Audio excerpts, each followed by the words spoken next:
আসসালামু আলাইকুম রহমতুল্লাহি ওয়া বারাকাতুহু। প্রিয় শিক্ষার্থীরা, দশম শ্রেণীর শিক্ষার্থীরা, তোমরা সবাই কেমন আছো? আশা করি আল্লাহর রহমতে ভালো আছো, সুস্থ আছো। দীর্ঘদিন তোমাদের সাথে দেখা হয় নাই, কথা হয় নাই, ক্লাস নেওয়া হয় নাই। তো তোমাদের এখন থেকে যেহেতু আমাদের বর্তমান করোনা পরিস্থিতি ভালোর দিকে যাচ্ছে না এবং আদৌ আমরা কবে নাগাদ শ্রেণীকক্ষে ফিরতে পারবো সে নিশ্চয়তা আমাদের কারো কাছে নেই। সেজন্য বাংলাদেশ সরকারের, গণপ্রজাতন্ত্রী বাংলাদেশ সরকারের শিক্ষা মন্ত্রণালয়ের নির্দেশনায় আমরা ইতিমধ্যে কলেজ শাখার ভিডিও ক্লাস বা অনলাইন ক্লাস নেওয়ার জন্য আদিষ্ট হয়েছি। তো আমি চিন্তা করেছি সেই সাথে সাথে তোমাদের জন্য ক্লাস নবম দশম শ্রেণীর জন্য উচ্চতর গণিত, হায়ার ম্যাথ এবং সাধারণ গণিত বা জেনারেল ম্যাথের দু একটি ক্লাস দেওয়ার চেষ্টা করব। তোমরা যারা আমার ক্লাস দেখবা, আমার ইউটিউবে ভিডিও চ্যানেল আছে, সেখানে আমার নামে এমডি তাহিরুল ইসলাম। এছাড়া আমি আমাদের স্কুলে একটি গ্রুপ আছে, তোমরা অনেকেই হয়তো বা সেই গ্রুপের মেম্বার হয়ে থাকতে পারো, সেখানেও আপলোড করব, তোমরা সেখান থেকেও দেখে নিতে পারবা। তবে সবচেয়ে ভালো হবে তোমরা, আমি জানি যেহেতু তোমরা নবম দশম শ্রেণী, তোমরা খুব বেশি মোবাইল কিংবা অনেকের হয়তো মোবাইল অ্যান্ড্রয়েড বা স্মার্টফোন নাই। যাদের আছে তারা ওই স্মার্টফোনের গুড ইউজ করবা, আমরা এটা আশা করি। তোমরা মিস ইউজ করবা না। পরিস্থিতির কারণে আমরা তোমাদেরকে এখন মোবাইল ব্যবহারের সীমিত অনুমতি প্রদান করতেছি। তো তোমরা সেই ব্যবহার আশা করি ভালো কাজে ব্যবহার করবা।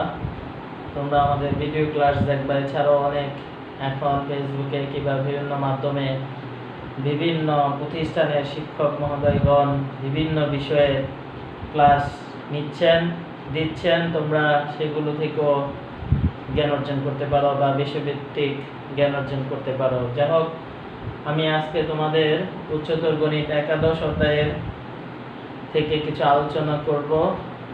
ধারাবাহিকভাবে আমি এভাবে দুই একটি অধ্যায় কিংবা যতটুকু সম্ভব করোনা পরিস্থিতি স্বাভাবিক হওয়ার আগ পর্যন্ত ক্লাস নেওয়ার, সপ্তাহে দু একটি ক্লাস নেওয়ার চেষ্টা অব্যাহত রাখবো। একাদশ অধ্যায় স্থানাঙ্ক জ্যামিতি নিয়ে আলোচনা করব। তো আমি আমার আর কথা না বাড়িয়ে আমার আলোচনা চলে যাই।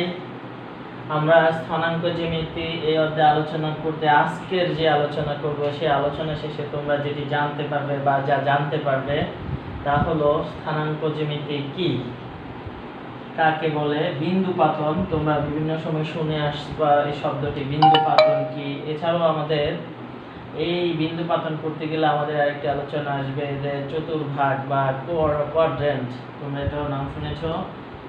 এরপর জানতে পারবা দুটি বিন্দুর দূরত্ব নির্ণয়ের সূত্র এবং তার প্রয়োগ করে বিভিন্ন সমস্যা। তোমাদের এই একটা সূত্র দিয়ে অনেক সমস্যা সমাধান করা যাবে। আচ্ছা, যাই হোক, আমরা শুরু করি। আমাদের আজকের আলোচনার বিষয় হলো স্থানাঙ্ক জ্যামিতি কাকে বলে। আমরা প্রথমে একটু দেখো স্থানাঙ্ক জ্যামিতি কাকে বলে। তোমরা মাধ্যমিক শাখার ষষ্ঠ, সপ্তম, অষ্টম শ্রেণীতে বিন্দু, সরলরেখা, বক্ররেখার খুব একটা ইউজ পাও না। তবে আমরা বৃত্ত এঁকেছি। বৃত্ত কিন্তু অনেকটা বক্ররেখাই বৃত্ত। বিন্দুর সংজ্ঞা পেয়েছো যা শুধু অবস্থান আছে, কিন্তু দৈর্ঘ্য, প্রস্থ বা উচ্চতা এগুলো কিছুই নেই, তাকে বিন্দু বলে জানো তোমরা। সরল রেখা যা দৈর্ঘ্য আছে, প্রস্থ বা উচ্চতা ভেদ কিছু নেই, তাকে সরলরেখা বলে। বিন্দু, সরলরেখা, বক্ররেখা ইত্যাদি জ্যামিতির যেই শাখায় আলোচনা বা অধ্যয়ন করা হয় সেই শাখাকে বলা হয় স্থানাঙ্ক জ্যামিতি। তাহলে কি বলেছি? বিন্দু, সরলরেখা, বক্ররেখা ইত্যাদি জ্যামিতির যেই শাখায় বীজগণিতিক সমস্যা ইত্যাদি বীজগণিতিক সমস্যা জ্যামিতির যেই শাখায় আলোচনা করা হয় ইত্যাদি বীজগণিতিক সমস্যা বিন্দু সরলরেখা এবং বক্ররেখার বীজগণিতিক সমস্যা গণিতের যে শাখায় আলোচনা করা হয় তাকে বলা হয় স্থানাঙ্ক জ্যামিতি। এটার আরেকটা নাম হলো অ্যানালাইটিক জিওমেট্রি বা বিশ্লেষণিক জ্যামিতি। অ্যানালাইটিক জিওমেট্রি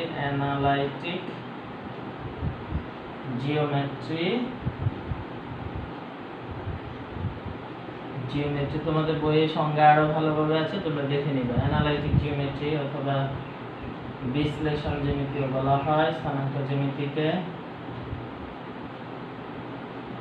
তাছাড়া স্থানাঙ্ক জ্যামিতির আবিষ্কারক হলো রেনে দেকার্তে, গ্রিক দার্শনিক রেনে দেকার্তে। তার নাম অনুসারে এটাকে কার্তেশীয় স্থানাঙ্ক বলা হয়, কার্তেশীয় জ্যামিতিও বলা হয়ে থাকে। কার্তেশীয় স্থানাঙ্ক থেকে কার্তেশীয় জ্যামিতিও বলা হয়। রেনে দেকার্তে নাম অনুসারে কার্তেশীয়, দেকার্তে থেকে কার্তেশীয় আসছে। যাই হোক, আমি আবার বলি যে স্থানাঙ্ক জ্যামিতি কাকে বলে? বিন্দু সরলরেখা বক্ররেখা ইত্যাদির বীজগণিতিক সমস্যা বীজগণিতের যে শাখায় বা জ্যামিতির যে শাখায় আলোচনা করা হয় বা অধ্যয়ন করা হয় সেই শাখাকে বলা হয় স্থানাঙ্ক জ্যামিতি। এটা আরেক নাম হলো অ্যানালাইটিক বা বিশ্লেষণ জ্যামিতি। অবজেক্টিভে আসবে। আবিষ্কার করেন রেনে দেকার্তে। তার নাম অনুসারে এটার একটা নাম হতে পারে কার্তেশীয় স্থানাঙ্ক বা কার্তেশীয় জ্যামিতি। আচ্ছা, যাই হোক, এই হলো স্থানাঙ্ক জ্যামিতির সংজ্ঞা। এবার আমি পরবর্তীতে কি লিখেছিলাম, বিন্দু পাতন কাকে বলে বা বিন্দু পাতন কি। তোমরা অষ্টম শ্রেণী থেকে শুরু করে এরকম একটা জিনিস বা চিত্রের সাথে পরিচিত হয়ে আসছো, যেটাকে তোমরা নামকরণ করো এক্স ও এক্স ডট অক্ষ নামে এবং ওয়াই ও ওয়াই ডট অক্ষ নামে। এটাকে বলা হয় মূলত কার্তেশীয় সমতল। এটাকে চারটা, এই যে এক্স ও এক্স ডট একটি অক্ষ, ওয়াই ও ওয়াই ডট একটি অক্ষ, এই দুটি অক্ষ বা এই দুটি সরল রেখা পরস্পরকে সমকোণে ছেদ করেছে। ফলে এখানে দেখো চারটি ভাগ আমরা পেয়েছি, চারটি অংশ পেয়েছি। এই চারটি অংশ, এটা যদি 1 নম্বর, এটা 2 নম্বর, এটা 3 নম্বর, এটা 4 নম্বর, এভাবে যদি হয়ে থাকে, এই প্রত্যেকটাকে, যেমন প্রথমটাকে বলা হয় ফার্স্ট কোয়াড্রেন্ট বা প্রথম চতুর্ভাগ, ফার্স্ট QUADRANT কোয়াড্রেন্ট বা প্রথম চতুর্ভাগ। এটাকে দ্বিতীয় চতুর্ভাগ, তৃতীয় চতুর্ভাগ, চতুর্থ চতুর্ভাগ। এখন প্রশ্ন হলো, আমরা যেটা আলোচনা করব যে এই কার্তেশীয় সমতলে কার্তেশীয় সমতলে কার্তেশীয় স্থানাঙ্ক বা কার্তেশীয় বিন্দু স্থাপন করার পদ্ধতিকে বলা হয় বিন্দু পাতন। কার্তেশীয় সমতলে কার্তেশীয় স্থানাঙ্ক স্থাপন করা বা বসানো বা আঁকা, এটাকে বলা হয় বিন্দু পাতন। সেটার নিয়মটা কি? আমরা কার্তেশীয় স্থানাঙ্ক কি, এই যে আমরা জানি এক্স ওয়াই, এটাকে এক্স কে বলা হয় ভুজ, ওয়াই কে বলা হয় কুটি। এক্স কে বলা হয় ভুজ, ওয়াই কে বলা হয় কুটি। ভুজ এবং কুটি স্থানাঙ্ককে কার্তেশীয় স্থানাঙ্ক বলা হয়। এই ভুজ এবং কুটি নিয়ে কোন চতুর্ভাগে কোন বিন্দুর অবস্থান, বিন্দু স্থাপন করাকে বলা হয় বিন্দু পাতন। কিভাবে স্থাপন করব একটা বিন্দু? আমরা জানি, তোমরা বিন্দু জ্যামিতিক ভাবে বিন্দুর চিত্র হলো এটা, কিন্তু স্থানাঙ্ক জ্যামিতিতে বিন্দু হলো যেমন 1 2, এটা একটা বিন্দু। জ্যামিতিতে হলো এটা একটা বিন্দু। স্থানাঙ্ক জ্যামিতিতে 1 2 একটি বিন্দু, মানে দুটি সংখ্যা লাগবে স্থানাঙ্ক জ্যামিতিতে বিন্দু হতে বলে। তাহলে এখন 1 2 যেহেতু একটি বিন্দু, এটার অবস্থান কিন্তু ওই জ্যামিতির মতনই হবে, কিন্তু প্রকাশটা হয়তো এভাবে করতে পারি গাণিতিকভাবে। এখন এই বিন্দুটা কোন চতুর্ভাগে হবে? 1 2 যদি একটি বিন্দু হয়ে থাকে, এই বিন্দুটা আমরা এই যে কার্তেশীয় সমতলে স্থাপন করব, এই যে করার যে একটা পদ্ধতি, যে নিয়ম, এই নিয়মটি হলো বিন্দু পাতন পদ্ধতি বা বিন্দু পাতন করা। এই বিন্দু পাতন করতে পারা অনেকেই জানে না, কিন্তু বিষয়টা অনেক সহজ। মনে রাখবো আমরা বলেছি x স্থানাঙ্ক হলো কে বলা হয় ভুজ, y স্থানাঙ্ক বলা হয় কোটি। x হলো ভুজ, y হলো কোটি। অনেকের কাছে যাদের কাছে প্রথম বিষয়গুলো তারা ভালো করে খেয়াল করবো, অনেকেই পারো, আবার অনেকে বিষয়টাকে অনেক কঠিন করে ফেলো। আসলে কঠিন না, অনেকটাই সহজ, একটু ভালো করে খেয়াল করবা, প্রথম থেকে বোঝার চেষ্টা করবা। এই জিনিসটা, এই যে কার্টেসীয় সমতলে বিন্দু পাতন করা বিভিন্ন জায়গায় লাগবে, ভবিষ্যতে লাগবে। ক্লাস 10 তোমাদের হায়ার ম্যাথ, জেনারেল ম্যাথে লেখচিত্র অঙ্কন করতে, সমাধান করতে অনেক জায়গায় লাগবে। গ্রাফ ব্যাপারে জেনারেল ম্যাথে সমাধানে লাগবে, তারপর তোমার যে পরিসংখ্যানে লাগবে, হায়ার ম্যাথে লাগবে। কাজে এটা তোমাদেরকে শিখতে হবে, বুঝতে হবে, তোমরা ভালো করে খেয়াল করবা। আচ্ছা, আমরা কি বলেছি x হলো ভুজ, y হলো কোটি। তাহলে এখানে ভুজ কত 1, কোটি কত 2। এখন ভুজের দুইটা অবস্থান, একটা হলো এই যে আমরা কার্টেসীয় সমতল আঁকছি বা দুটো অক্ষ x ও x ডট অক্ষ, y ও y ডট অক্ষ, এটা যে চারটা ভাগ হয়েছে, এই যে রেখা দুটো চার ভাগ হয়েছে।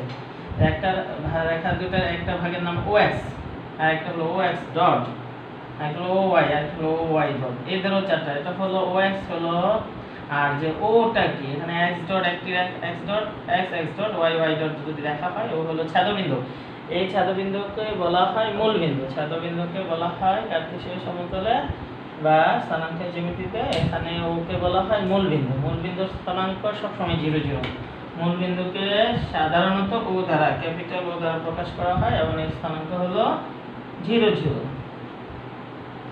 মানে ভুজও 0, কোটিও 0, তার মূলবিন্দু। এখন তোমাকে বলেছিলাম কি 1 2 একটি বিন্দু, তাহলে এখানে 1 হলো ভুজ, 2 হলো কোটি। এই বিন্দুটি তুমি কোথায় স্থাপন করবে, কিভাবে স্থাপন করবা? তোমরা এটা তো গ্রাফ পেপারে আমরা যখন আঁকবো, এখানে যদি 1 2 3 4 5 এভাবে যদি আঁকা হয়, হলো 5 গোল, 1 2 3 4 5। এখানে 1 2 3 4 5, 1 2 3 4 5 এভাবে যদি ঘর নেই আমরা, যাতে সব দিকে গ্রাফ পেপারে ঘর থাকে। ভুজের স্থানাঙ্ক মানে ভুজ স্থানাঙ্ক যদি ধনাত্মক হয়, প্লাস হয়, তাহলে তার অবস্থান হবে মূল বিন্দু থেকে ডান দিকে, মূল বিন্দু থেকে ডান দিকে। আর ভুজ যদি ঋণাত্মক হয় মানে মাইনাসের হয়, তাহলে মূল বিন্দু থেকে বাম দিকে।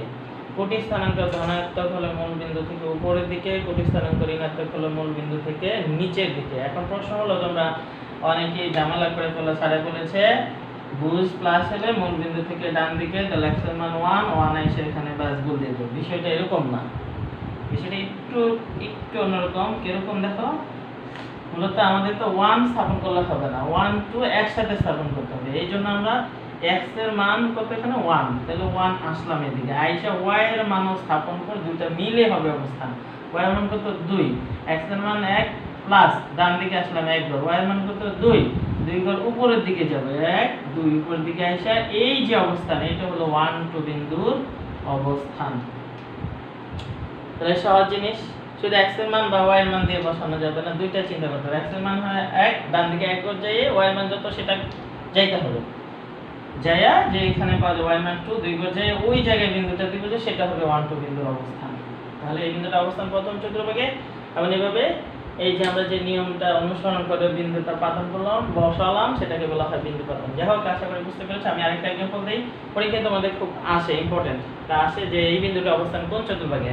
এই বিন্দুটার অবস্থান চতুর্থ চতুর্ভাগে। এবার যদি আমি তোমাদেরকে অন্য আরেকটা বিন্দু দেই, এই অবজেক্টিভটা একদম অষ্টম শ্রেণীতে থেকে নবম দশম একাদশ দ্বাদশ শ্রেণীতেও আসে, যে এই বিন্দুটার অবস্থান কোন চতুর্ভাগে। এবার যদি একটা বিন্দু মনে করো 3 8, এইটা কোন চতুর্ভাগে, তাহলে এখানে x এর মান -3 মানে মূল বিন্দু থেকে বাম দিকে, x এর মান মাইনাস বাম দিকে 3 গড় আসলাম, 3 গড়, আর y এর মান প্লাস 8 গড়, উপরের দিকে 8 গড়, এদিকে এই হলো 5 6 7 8, এই হলো -3 এই বিন্দুটির অবস্থান। তাই কোন চতুর্ভাগে হলো? দ্বিতীয় চতুর্ভাগে এই বিন্দুটির অবস্থান। এভাবে তোমাদের যে কোনো, তার মানে এটা কি দাঁড়ালো, দেখো একটা জিনিস, এটা হলো প্লাস প্লাস, মানে প্লাস প্লাস যেরকম বিন্দু, এখানে প্লাস প্লাস, এটা প্লাস এটা প্লাস, এই বিন্দুর অবস্থান প্রথম চতুর্ভাগে। যে এই বিন্দুর অবস্থান এই যে মাইনাস, আর এটা হলো প্লাস, মাইনাস প্লাস, তো মাইনাস কোন চতুর্ভাগে হলো? যদি মাইনাস প্লাস মাইনাস মাইনাস হয়, তাহলে মাইনাসের দিকে, মাইনাস নিচের দিকে, তাহলে মাইনাস মাইনাস হলে কোন চতুর্ভাগে হবে? এই যে চতুর্ভাগে। মাইনাস মাইনাস, আর এটা হলো x এর মান প্লাস y এর মান মাইনাস হলে নিচে দিয়ে দিলে প্লাস মাইনাস। যাই হোক, তোমরা ভিডিও দেখে আশা করি এটা বুঝতে পেরেছো। তোমাদেরকে বলে রাখি, কোনো পড়া না বুঝলে বা আমার কথা না বুঝলে অবশ্যই কমেন্টে জানাবা, মেসেঞ্জারে নক করবা, আশা করি বুঝিয়ে দেবো তোমাদের যেখানে যেটা বুঝবা না। তো যাই হোক, আশা করি বিন্দু পাতাটা বুঝতে পেরেছো। তারপরে আমরা যেটা শিখবো বলেছি সেটা হলো দূরত্ব নির্ণয়ের সূত্র। দেখো দূরত্ব নির্ণয়ের সূত্রটা কি। আমরা এইমাত্র একটি বিন্দু শিখলাম, বিন্দু পাতন শিখলাম। আমি একটা আবার চিত্রটা কি, এখন মনে করো আমরা এখানে একটা বিন্দু নিলাম এ, তাহলে এটা একটা স্থানাঙ্ক থাকবে অবশ্যই। আমরা এইমাত্র জানলাম 2 3 5 6 7 এরকম, হ্যাঁ 2 3 অথবা 5 7 এরকম কিছু একটা বিন্দু থাকবে। সেটাকে আমরা ধরলাম x1 y1 মনে করো। এখানে একটা বিন্দু নিলাম মনে করো b, সেটাকে নাম দিলাম x2 y2। এখন আমরা যেটা শিখব, a আর b বিন্দুর দূরত্বটাই আমাদের নির্ণয় করার সূত্র। কি হবে, এখন তো x1 y1 দিছি, তুমি বের করতে পারবা না, কিন্তু যদি এটা সূত্রটা জানি তখন সহজে বের করতে পারবা। কিংবা যদি এখানে মান দেওয়া থাকে 2 5, এটা হলো মনে করো 6 3 এরকম, তাহলে তোমাকে বলবে এই বিন্দুর স্থানাঙ্ক কত 2 5, বি বিন্দুর স্থানাঙ্ক কত 6 3, তাহলে এই বি এর দূরত্ব কত, এই বি এর মধ্যে একটা দূরত্ব আছে না, এই যে এবি সমান পাঠ, তো সেটাই আমরা বের করতে পারবো যদি এই সূত্রটা জানি। তো সূত্রটা একেবারে সহজ, যে প্রমাণ তোমাদের বই আছে, আমাদের প্রমাণ আপাতত না হলে চলবে, আমি সূত্রটা শিখে ফেলি, কারণ এখন আর প্রমাণ আসে না। সূত্র প্রমাণ অবজেক্টিভের সূত্রটা আসতে পারে যে ঠিক কোনটি দূরত্ব নির্ণয়ের সূত্র। এই জায়গায় অনেকেই ভুল করে। দেখো সূত্রটা হলো, তুমি ইচ্ছা করলে x1 x2 মানে ভুজদ্বয়ের, বর্ষ কথাটা হলো এই জন্য বাংলার কথাটা মনে রাখতে হবে, ভুজদ্বয়ের অন্তরের বর্গ, ভুজদ্বয়ের বিয়োগফলের বর্গ বা অন্তরের বর্গ, কুটিদ্বয়ের অন্তরের বর্গের যোগফলের বর্গমূল। ভুজদ্বয়ের অন্তর বা বিয়োগফলের বর্গ প্লাস কুটিদ্বয় y1 y2 বর্গের যোগফলের বর্গমূল হলো দূরত্ব। দুটি বিন্দুর দূরত্ব নির্ণয় সূত্র হলো ওই দুটি বিন্দুর ভুজদ্বয়ের বিয়োগফলের বর্গ কুটিদ্বয়ের বিয়োগফলের বর্গের যোগফলের বর্গমূল। মনে রাখতে হবে, ভুজদ্বয়ের বিয়োগফলের বর্গ কুটিদ্বয়ের বিয়োগফলের বর্গের যোগফলের বর্গমূল কি, ওই দুটি বিন্দুর দূরত্ব নির্ণয় করার সূত্র। এখন তুমি ইচ্ছা করলে এটাকে x1 x2 আমরা লিখছি, হ্যাঁ, এটা না লিখে আমরা ইচ্ছা করলে এটা সমান লিখতে পারি, এভাবে লেখা যায়। অনেকে লেখে x2 x1 whole square plus y2 y1 whole square, এটা লেখা যাবে, এটাও লেখা যাবে। বাট অনেকে ভুল করো, এই দুটোই সঠিক, কিন্তু তুমি এখানে x1 x2 হোল স্কয়ার লেখলা, কিন্তু এখানে লেখলা y2 মানে তাইলে হবে না। তাহলে x1 x2 whole square y1 y2 whole square, অথবা x2 x1 whole square y2 y1 whole square, মানে ছোটটা থেকে বড়টা দুটোটার মধ্যে, ছোটটা থেকে বড়টা হোল স্কয়ার, ছোটটা থেকে বড়টা হোল স্কয়ার, মানে দ্বিতীয়টা থেকে প্রথমটা, দ্বিতীয়টা থেকে y এর ক্ষেত্রে দ্বিতীয়টা থেকে প্রথমটা। আবার যদি এটা না লিখে দেখো প্রথমটা থেকে দ্বিতীয়টা, তাহলে y এর ক্ষেত্রে প্রথমটা থেকে দ্বিতীয়টা লিখতে হবে। একটাতে y এর ক্ষেত্রে লিখলা যে প্রথমটা থেকে দ্বিতীয়টা, x এর ক্ষেত্রে লিখলা দ্বিতীয়টা থেকে প্রথমটা, তাইলে হবে না। যাই হোক, আশা করি বুঝতে পেরেছো। x1 x2 whole square plus y1 y2 whole square, এটাই দূরত্ব নিশ্চিত করা। এখন আমরা যদি যেটা বলেছিলাম, এখন এর বিন্দুর অবস্থান এটা নিলাম না, নিলাম কত 2 5, বি এর অবস্থান নিলাম কত 6 3, তাহলে দিন সূত্র অনুসারে আমরা যদি মান বসাই দিই, দেখো এখানে রুট ওভার অফ x2 কত ab, তোমাকে যদি ab বলে, এখানে আবার কোনটা x2 কোনটা x1 সেটা নিয়ে ঝামেলা করবা। a আগে কে a, পরে কে b, তাহলে a হলো প্রথমটা, b হলো দ্বিতীয়টা, তাহলে এটা হলো x1 y1, b এটা হলো x2 y2, সেভাবেই বাস নাম যেগুলো যদি b এ থাকে তাহলে মনে করতে হবে b হলো প্রথম বিন্দু, a হলো দ্বিতীয় বিন্দু, ওইভাবে চিহ্ন করতে হবে। তাহলে আমরা যদি ab বলি, ab হলে এখানে x1 হলো 2, আমরা ইচ্ছা করলে এই দুইটা যে কোনোটাই লিখতে পারি, ঠিক আছে। আমরা এটা লিখলে x2 হলো 6, মনে রাখবা মাইনাস যাতে না আসে ওইটা এড়ানোর চেষ্টা করবো, তাহলে আমাদের ক্যালকুলেশন করতে সহজ হবে। x2 তে x2 - x1 টা নেই, যেহেতু x2 টা বড়, x2 - x1 হলো 2 whole square, x2 - x1 plus y2 হলো 3 মাইনাস 5 হোল স্কয়ার। একটু মাইনাস আসলে অসুবিধা নাই।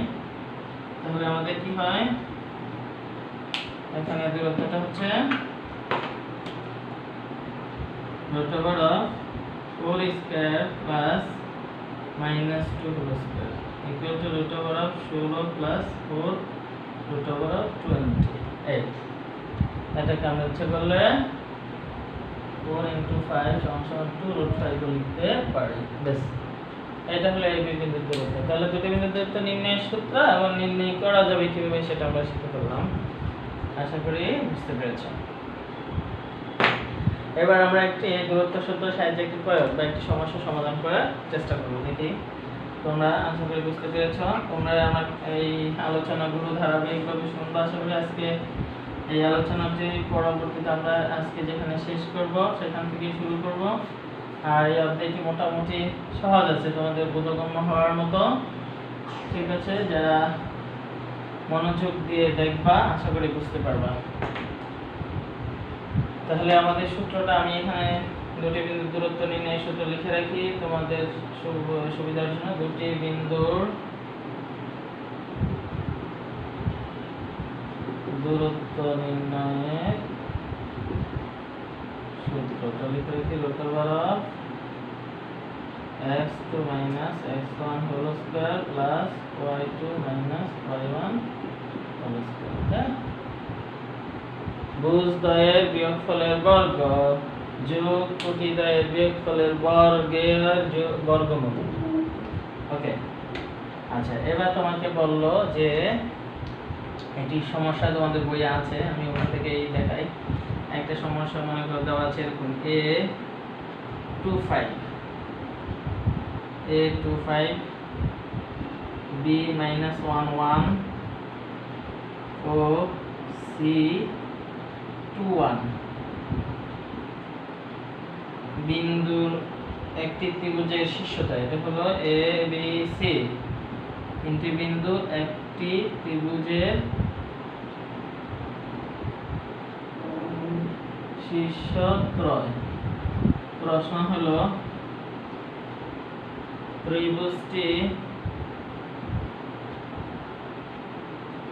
অঙ্কন করো এবং দেখাও যে এটি একটি সমকোণী ত্রিভুজ। দেখাও যে এটি একটি সমকোণী ত্রিভুজ। ওকে, তাহলে আমরা জানি ত্রিভুজের কয়টি বিন্দু লাগে? তিনটি বিন্দু। ত্রিভুজ তৈরি হতে তিনটি বিন্দু লাগে। এখানে তিনটি বিন্দু দেওয়া আছে। তিনটি বিন্দু হলো ত্রিভুজের শীর্ষবিন্দু। শীর্ষবিন্দু তিনটি বিন্দু, তিনটি একই কথা। এখন তোমাদেরকে বলছে ত্রিভুজটি অঙ্কন করতে। গ্রাফ পেপারে ত্রিভুজটি অঙ্কন করবা তোমরা সহজেই। আমরা একটু যেটা শিখালাম, এখানে এই বিন্দু হলো 25 আমরা এখানে নিতে পারি। b - 1 এখানে নিতে পারি। c21 এখানে নিতে পারি। তাহলে তিনটে বিন্দু যোগ করে দিলে ত্রিভুজটা হয়ে যায় এরকম। যাই হোক, আমি দেখালাম, তোমরা গ্রাফ পেপারে সঠিক করে আঁকবা। হ্যাঁ, যেভাবে বললাম আগের মতো করে প্রতি বর্গকে একক ধরে অথবা প্রতি দুই বর্গকে একক ধরে। এবার আমাদের যেটা ইম্পর্টেন্ট, এটা সহজে আঁকতে পারবা। সমকোণী ত্রিভুজ কিভাবে দেখাবা? সমকোণী বলক, সমবাহু বলক, বিষমবাহু বলক, আমরা যে কোনোটাই বলক দেখাতে পারবো। শুধু এই সবগুলো একই নিয়মে। সমকোণী কাকে বলবে, কিভাবে সমকোণী পরিচয় জানতে হবে, সমবাহু কিভাবে পরিচয় জানতে হবে, সমদ্বিবাহু পরিচয়। আচ্ছা, সমকোণী আমরা সমকোণী কিভাবে দেখাতে পারবো? এখানে বাহু সাহায্যে। কোণ নাই, কোণ তো নাই এখানে, তো বাহু সাহায্যে আমরা কিভাবে দেখাতে পারবো? আমরা জানি পিথাগোরাস উপপাদ্যের সাহায্যে একটা কথা জানি, যদি যে কোনো ত্রিভুজের যে কোনো দুই বাহুর বর্গ যদি অপর বাহুর বর্গের যোগফলের সমান হয় তাহলে তাকে সমকোণী ত্রিভুজ বলা হয়। যে কোনো দুই বাহুর বর্গ যদি অপর বাহুর বর্গের সমান হয়, যে কোনো দুই বাহুর বর্গের যোগফল যদি অপর বাহুর বর্গের সমান হয় তাহলে তাকে সমকোণী ত্রিভুজ বলা যাবে। তাহলে এখানে আমাদের মূল কাজ হবে ত্রিভুজের বাহু তিনটি বের করা। প্রথম কাজ হবে ত্রিভুজের বাহু তিনটি বের করা, তারপর এটা সমকোণী, সমবাহু, সমদ্বিবাহু, বিষমবাহু সেটা বলা যাবে বা চিন্তা করা যাবে। প্রথম কাজ হলো বাহু তিনটি বের করতে। বাহু তিনটি কিভাবে হবে? আমরা যদি এই যে একটু আগে স্থাপন করেছি, আর তাছাড়া এখান থেকে বলা যায় এ বি একটা বাহু বলেছি কি তিনটা বিন্দু তুমি এভাবে নিয়ে এ যদি এখানে হয় বি এখানে হয় সি এখানে হয়, তাহলে ত্রিভুজটা এভাবে আঁকলাম। তাহলে বাহু তিনটার নাম কি? একটা নাম এ বি, একটা বি সি, একটা কি এ সি, অথবা তুমি যেভাবে বলতে পারো A C, C B, B A, যে কোনো ভাবেই বলো, যেভাবে বলবা সেভাবেই বের করবা।